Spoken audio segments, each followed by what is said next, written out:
Hello, hi guys, welcome to Vinayak Believers Classes. So students, I hope आपकी preparation अच्छी चल रही होगी और मेरे वीडियोस में बहुत गैप आ जाता है because I was busy. So anyways, without wasting time let's start the topic. Vitamin E आज हम करेंगे। हमारे चल रहे थे आपके जो फैट सोल्यूबल विटामिन है, जिसमें हम विटामिन ए और विटामिन डी कर चुके हैं। आज हम करेंगे विटामिन ई के बारे में बात। ठीक है, सो ध्यान से समझिएगा, ध्यान से सुनिएगा। सो आपके लिए विटामिन ई जो है वो कॉन्सेप्ट क्लियर हो जाएगा। ठीक है, तो चलिए स्टार्ट करते हैं हमारा आज का topic vitamin E. Okay, vitamin E fat soluble vitamin है, आप सबको बताया हुआ है। ठीक है, रासायनिक नाम किस नाम से जाना जाता है? विटामिन ई जाना जाता है टोकोफेरोल के नाम से, ये इसका रासायनिक नाम है। ठीक है, टोकोफेरोल। और उसके अलावा अगर विटामिन ई की बात करें, इसकी खोज किसने की थी? खोज की थी इवॉन्स व बिशॉप नाम का के दो व्यक्ति थे जिन्होंने इसकी खोज की थी और 1922 में की थी। विटामिन ई की खोज इवॉन्स व बिशॉप ने की थी 1922 में। रासायनिक नाम टोकोफेरोल। ये आप चीज़ें ध्यान रखिएगा। ठीक है, और आपके जो शूर नाम के एक व्यक्ति थे, ठीक है, उन्होंने 1924 में इस विटामिन के बारे में क्या बोला था कि बंध्या प्रतिरोधक पदार्थ नाम दिया गया था। बंध्या प्रतिरोधक, बंध्यता आएगा यहाँ पर, बंध्यता प्रतिरोधक विटामिन नाम दिया गया था इसे 1924 में। और किसने दिया था? शूर नाम के एक व्यक्ति ने इस विटामिन के बारे में ये बात कही थी, ये ध्यान रखिएगा।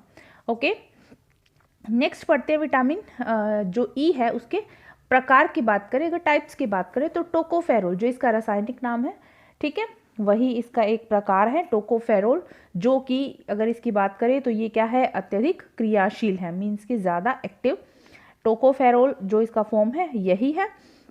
ग्रीक वर्ड क्या है इसका? ग्रीक वर्ड है टोकोस तथा फेरोल। ये दोनों जो हैं इसके ग्रीक वर्ड हैं। ग्रीक शब्द में इसे टोकोस तथा फेरोल, इन दोनों से मिलकर टोकोफेरोल बना है, जिसमें देखिए टोकोस का मतलब माना जाता है, टोकोस का मतलब है शिशु को जन्म देना। ऑल एक एल्कोहल एंड फेरोल मीन्स होता है संपन्न करना। सो ये आप ध्यान रखिएगा, ये छोटी छोटी चीज़ें पेपर में आ जाती है। समटाइम्स हम इन चीज़ों को छोड़ देते हैं अनइम्पोर्टेंट समझकर, बट ये चीज़ें इंपॉर्टेंट हैं। आजकल के एग्जाम्स ऐसे बनते हैं, डीपली बनते हैं, उसमें कुछ भी आ सकता है। सो आपको डीप स्टडी करनी पड़ेगी, आप उसमें कुछ भी छोड़ नहीं सकते हैं। ठीक है, सो ध्यान रखिएगा इस चीज़ को। तो आपको इसका नाम बता दिया है, टोकोस तथा फेरोल ग्रीक शब्द है। टोकोस शिशु जन्म देना, ओल एक एल्कोहल एंड फेरोल संपन्न करना। ठीक है, आगे जो आपके टोकोफेरोल है इसके भी 3 प्रकार हैं। ठीक है, इसके 3 प्रकार हैं, अल्फा, बीटा और गामा। ये 3 प्रकार हैं, जिसके अंदर सबसे अत्यधिक क्रियाशील जो प्रकार है वो कौन सा प्रकार आता है? वो आता है आपके अल्फा जो टाइप है टोकोफेरोल का। अल्फा जो टाइप है वो टाइप जो है वो सबसे ज़्यादा अधिक क्रियाशील माना जाता है, सबसे ज़्यादा अधिक क्रियाशील है। सो टाइप्स कौन से? Alpha, beta, gamma. उसके अलावा इसमें आता है टोकीट्रिनोल। सेकंड इसका जो आपके टाइप है वो है टोकीट्रिनोल। इसके बारे में कोई ज़्यादा जानकारी की ज़रूरत नहीं है। सो हमारे लिए इम्पोर्टेंट क्या है? जो अधिक क्रियाशील है। ठीक है, सेकंड आप इसका नाम ध्यान रखिएगा, टोकीट्रिनोल मीन्स कि ये 2 टाइप हैं, टोकोफेरोल और टोकीट्रिनोल। ओके, नाउ नेक्स्ट आता है विटामिन ई के कार्य। इंपॉर्टेंट है, आप ध्यान से पढ़िएगा विटामिन ई के कार्य। ई के कार्य की अगर बात करें तो इसके अंदर देखिए विटामिन ए तथा कैरोटीन, एक ही बात समझ लीजिए, विटामिन ए तथा कैरोटीन ऑक्सीकृत होने से रोकता है। क्यों? क्योंकि इसके अंदर ऑक्सी प्रतिरोधक पदार्थ पाए जाते हैं, ऑक्सी प्रतिरोधक गुण होता है विटामिन ई में। सो जिसकी वजह से विटामिन ए तथा कैरोटीन को वो नष्ट होने से बचा देता है, मीन्स उसका ऑक्सीडेशन होने से रोक देता है। किस लिए? क्योंकि ऑक्सी प्रतिरोधक पदार्थ उसके अंदर पाए जाते हैं। ठीक है, मीन्स कि एंटीऑक्सीडेंट्स जो होते हैं वो पाए जाते हैं। ठीक है, ये ध्यान रखिएगा। नेक्स्ट आता है आरबीसी के निर्माण में विटामिन ई सहायक है। बिल्कुल, आरबीसी के निर्माण में विटामिन बी कैसे सहायक है? देखिए, विटामिन ई की अगर कमी हो जाती है तो आरबीसी का निर्माण नहीं हो पाता।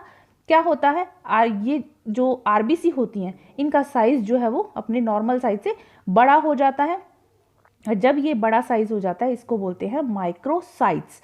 ठीक है, जब आरबीसी का आकार बड़ा हो जाता है उस अवस्था को बोलते हैं माइक्रो साइट्स, ये आप नाम लिख लीजिएगा, ध्यान रख लीजिएगा, ठीक है। और ऑक्सीकारक पदार्थ जो होते हैं वो लाल रक्त कणिकाओं को टूटने फूटने से बचाते हैं, ठीक है। और आपके इसके अंदर और बात करें तो आपके जो विटामिन ई अगर इसमें होता है, कमी नहीं आती, तो ये आपके लाल रक्त कणिकाओं को टूटने फूटने से बचा देते हैं, आरबीसी की लाइफ को बढ़ा देते हैं। बट अगर कमी आ जाती है तो आरबीसी की जो संख्या है वो कम हो जाती है, लेकिन उसका आकार बड़ा हो जाता है, जिसको माइक्रोसाइट्स बोला जाता है, ठीक है। और इसके बारे में अगर और बात करें तो नेक्स्ट आता है कोशिकाओं की रचनात्मक एकता को बनाए रखना, मीन्स की जो सेल्स होती हैं उनके स्ट्रक्चर को बनाए रखता है विटामिन ई, ठीक है।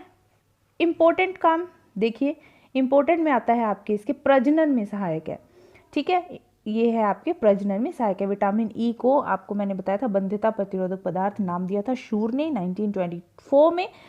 तो ये क्या है, प्रजनन में सहायक है, मीन्स कि ये प्रजनन में काफ़ी हेल्प करता है। विटामिन ई की जो है आपके इसमें काफ़ी अच्छा रोल प्ले करता है, ठीक है। नेक्स्ट आप ध्यान रखिए, आपके इसमें आता है न्यूक्लिक एसिड। न्यूक्लिक एसिड तथा प्रोटीन के मेटाबॉलिज्म में सहायक है, न्यूक्लिक एसिड तथा प्रोटीन के मेटाबॉलिज्म में सहायक है।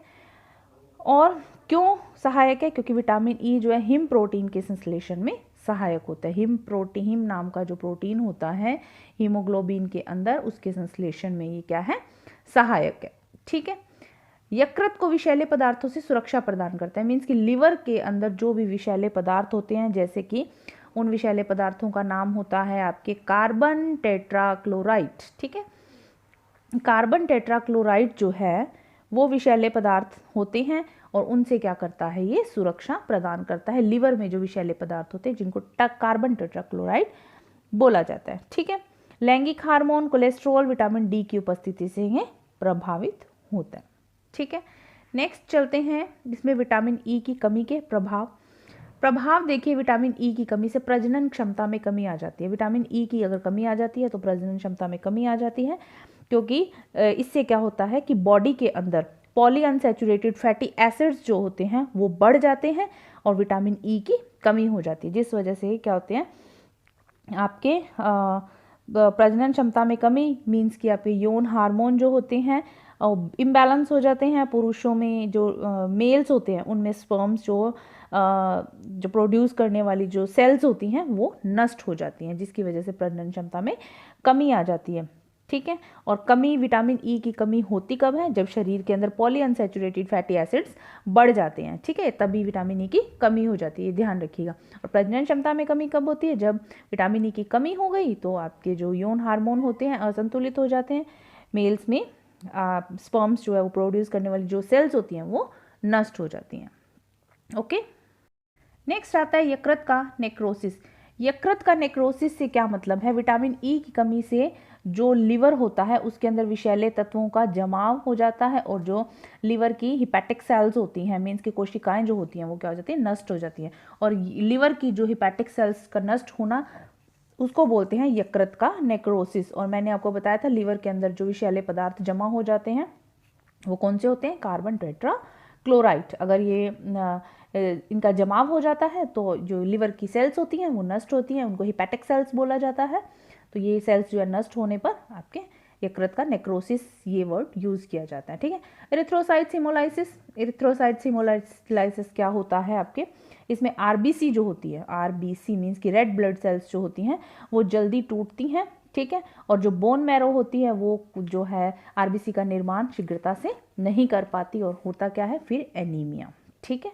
ये स्थिति एनीमिया की हो जाती है। एरिथ्रोसाइट्स मीन्स की रेड ब्लड सेल्स का टूटना और बोन मैरो जो होता है वो रेड ब्लड सेल्स का निर्माण नहीं कर पाता शीघ्रता से, ठीक है। सो ये है। नेक्स्ट देखिए प्राप्ति स्रोत क्या है, मुख्य साधन क्या होते हैं विटामिन ई के, आपको ये मिलेगा अनाजों के भ्रूण के तेल में, मीन्स की जो आपके सीरियल्स होते हैं उनके जो आपके एम्ब्रियो होता है, बीज जो होता है उसके अंदर उसके तेल में। और सबसे ज़्यादा ये सर्वाधिक किस में मिलता है, सर्वाधिक मिलता है आपके गेहूँ और मक्का के भ्रूण के तेल में, ठीक है। विटामिन ई प्रचुर मात्रा में ये वनस्पति तेलों और वसा में पाया जाता है, ज़्यादा मात्रा में वनस्पति तेलों और वसा में पाया जाता है, ठीक है। ये थी विटामिन ई के बारे में जानकारी। सो चलिए विटामिन ई के बाद अब हम नेक्स्ट बात करते हैं विटामिन के बारे में, जो कि फैट सोल्यूबल विटामिन है, ये भी विटामिन के। ठीक है, इसके बारे में बात करते हैं। Let's start. ओके, खोज की थी इसकी आपके 1934 में डॉक्टर डैम तथा स्कॉन हेडर ने विटामिन के की खोज की थी। विटामिन के जो है, ठीक है, वो होता है आपके येलो कलर का। ओके, ये छोटी छोटी जानकारी है, येलो कलर का होता है। और जो ये है आपके एल्केलाइन और आपके एसिड की प्रेजेंस में नष्ट होता है। एल्केलाइन और एसिड की प्रेजेंस में ये क्या हो जाता है, नष्ट हो जाता है। यूवी रेज से भी ये नष्ट होता है, ये चीज़ ध्यान रखिएगा। विटामिन के जो है आपके एसिड और एल्केलाइन से नष्ट होता है और आपके उसके अलावा यूवी रेज से, ठीक है, ये नष्ट हो जाता है। ठीक है, ये ध्यान रखिएगा। 1934 में डॉक्टर डैम में स्कॉन हेडर ने इसकी खोज की थी और इसका जो एक्सपेरिमेंट था, प्रयोग था, मुर्गी के बच्चों पर किया गया था।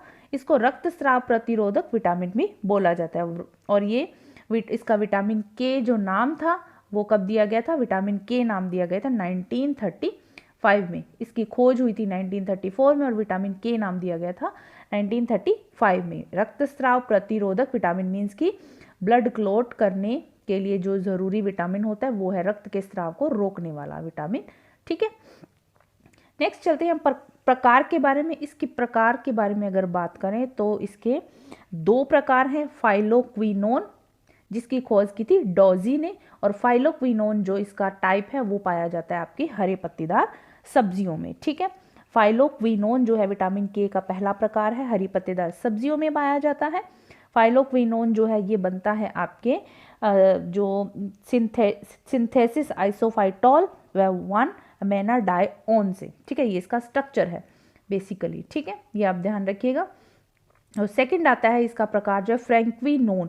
फ्रैंक्विनोन जो है वो कहाँ से मिलता है, वो मिलता है आपके सड़ी गली मछलियों से प्राप्त होता है। जो आपके फाइलोक्विनोन है वो हरी पत्तेदार सब्जियों में और फ्रैंक्विनोन सड़ी गली मछलियों से प्राप्त होता है। ठीक है, ये ध्यान रखिएगा। इसमें आपके मैनाक्विनोन 7 प्लस मैनाक्विनोन 6 ये 2 चीज़ें मिलकर फ्रैंक्विनोन बनाती हैं। ठीक है, ये इसका स्ट्रक्चर है, सो ये ध्यान रखिएगा आप। उसके अलावा विटामिन के की बात करें तो विटामिन के कार्य, ठीक है, कार्य के अंदर इसका काम क्या है, मेन जो काम है इसका आपके ब्लड को क्लॉट करना, मीन्स कि रक्त के थक्के को जमाना। और रक्त के थक्के को जमाने में इसका प्रोसेस क्या है, ये किसका निर्माण करता है, रक्त का थक्का जमाने के लिए विटामिन के की ज़रूरत है। क्यों, क्योंकि विटामिन के होता है तो ये प्रोथ्रोम्बिन नाम का एक प्रोटीन है जिसका निर्माण करने में सहायक है। जब प्रोथ्रोम्बिन नाम का प्रोटीन जो है वो क्या करता है, थ्रोम्बिन बनाता है। थ्रोम्बिन जो है फाइब्रिनोजन के साथ क्रिया करके फाइब्रिन नाम का एक प्रोटीन बनाता है और फिर रक्त क्या है, जम जाता है। ये इसका प्रोसेस है, इसीलिए रक्त का थक्का जमाने में विटामिन के आवश्यक है। और विटामिन के निर्माण किसका करता है बॉडी में रक्त का थक्का जमाने के लिए, प्रोथ्रोम्बिन का। ठीक है, ये चीज़ आप ध्यान रखिएगा बिल्कुल अच्छे से। ओके, विटामिन के की कमी के प्रभाव की अगर बात करें तो कमी के प्रभाव में देखिए विटामिन के रक्त में प्रोथ्रोम्बिन की मात्रा की कमी हो जाती है। बिल्कुल, विटामिन के जो है आपके प्रोथ्रोम्बिन का निर्माण करता है। ठीक है, जब विटामिन के की शरीर में कमी हो जाती है तो वो प्रोथ्रोम्बिन का निर्माण नहीं कर पाता अच्छे से, उसकी मात्रा भी कम हो जाती है प्रोथ्रोम्बिन की। और जब प्रोथ्रोम्बिन की मात्रा कम हो जाती है तो सिंपल सी बात है कि वो थ्रोम्बिन का निर्माण नहीं कर पाएगा, फाइब्रिनोजन नहीं होगा, फाइब्रिन नहीं बनेगा और रक्त का थक्का नहीं जमेगा। सो ये जो प्रोसेस है, इस प्रोसेस में जो है वो रुकावट आती है, जिस वजह से बोला जाता है कि रक्त का थक्का जमाने में विटामिन के हेल्प करता है। इसीलिए क्योंकि विटामिन के होता है बॉडी में तो प्रोथ्रोम्बिन का निर्माण होता है और प्रोथ्रोम्बिन से ही आगे सारा प्रोसेस होता है रक्त का थक्का जमाने का। सो ये चीज़ आप ध्यान रखिएगा। ठीक है, अधिकता से क्या प्रभाव होता है, देखिए विटामिन के की कमी से कौन सा रोग हो जाता है, हीमोलाइटिक एनीमिया। ये ध्यान रखिएगा, विटामिन के की कमी से जो एनीमिया होता है उसको बोलते हैं हीमोलाइटिक एनीमिया। स्टूडेंट्स, मैं एक वीडियो डालूंगी जिसके अंदर आपको बता दूंगी कि कौन से विटामिन की कमी से किस तरह का एनीमिया होता है। सो ये आपको ध्यान रखना है, इस तरह का क्वेश्चन पेपर में आता है, इस तरह पर्टिकुलर नाम दे दिया जाएगा, हीमोलाइटिक रक्त अल्पता किससे होता है, सो विटामिन के से। तो इस तरह अलग अलग और भी नाम है, तो ये मैं आपको बता दूंगी, ठीक है, एक वीडियो में। उसके अलावा देखिए इसमें विटामिन के में विटामिन के जो है हमें विटामिन के सोर्सेज क्या है, कहाँ से मिलेगा, देखिए हरी पत्तेदार सब्जियों से, अनाज, दालों से विटामिन के मिलता है। वनस्पति स्रोत की अगर बात करें तो हरी पत्तेदार सब्जियां, आपके अनाज और दालें। और प्राणिज स्रोत की अगर बात करें तो प्राणिज स्रोत में आपके अंडा, दूध, मांस और मछली में विटामिन के पाया जाता है। ठीक है स्टूडेंट्स, आपको वनस्पति स्रोत से पाए जाने वाले, ठीक है, और प्राणिज स्रोत में विटामिन के कहाँ से मिलता है, ये चीज़ें आप थोड़ा ध्यान रखिएगा। नोट में देखिए क्या है, आंतों के कुछ बैक्टीरिया भी विटामिन के का निर्माण करते हैं। ये इंपॉर्टेंट चीज़ है। मीन की इंटेस्टाइन जो होती है हमारी, उसके अंदर कुछ ऐसे बैक्टीरियाज होते हैं जो विटामिन के का निर्माण करते हैं। ठीक है, ये ध्यान रखिएगा। सो आई होप आपको समझ में आ गया होगा विटामिन ई और विटामिन के। ठीक है स्टूडेंट्स, अब हम बात करेंगे नेक्स्ट, हम जो हमारे जल में घुलनशील विटामिन है, नेक्स्ट के वीडियो में हम उससे बात करना स्टार्ट करेंगे। जल में घुलनशील विटामिन का कौन कौन से और क्या क्या उनका काम है, विटामिन बी और विटामिन सी। ठीक है, सो आई होप आपको समझ में आ गया होगा।